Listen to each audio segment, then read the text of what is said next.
Үй жануарлары бізбен бірге күнделікті өмірде біте қайнасқан тіршілік кешіп келеді. Олардың әрқайсысының өзіндік ерекшеліктері, қызметтері, пайдасы бар. Мәселен, пырылдап, ұйқыдан бас алмайтын мысықты көп жағдайда тышқан аулау үшін асыраймыз. Алайда мұртты жануардың тышқан аулаудан бөлек жер бетінде атқарар миссиясы бар екен. Адамзат баласы бағзы заманнан мысықты сиқырлы жануар санаған. Солардың бірі ежелгі мысырлықтар.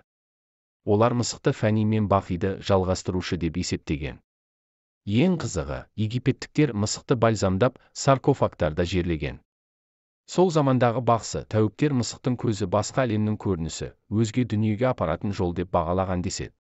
Әлемнің әр еліндегі халықтар мысыққа байланысты сан алуан салт дәстүрлерді қалыптастырған. Орыс халқы жаңа үйге, пәтерге қоныстанар алдында сол баспанасына әуелі мысықты кіргізеді.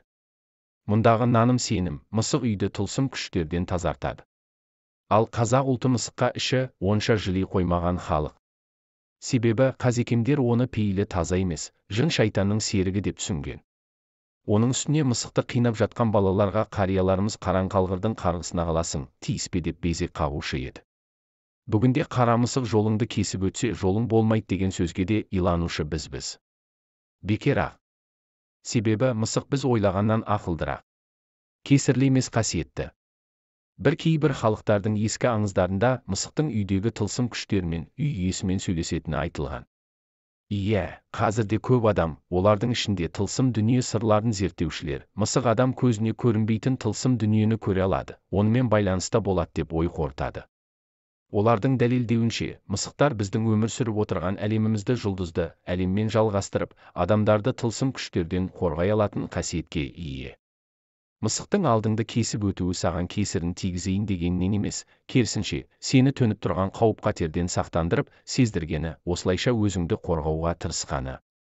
Зерттеушілердің дәлелдеуінше, қара түсті мысықтар өзге түсті мысықтарға қарағанда тылсым күштерге қарсы тұруға өн бойында қуаты мол, әрі өте қабілетті.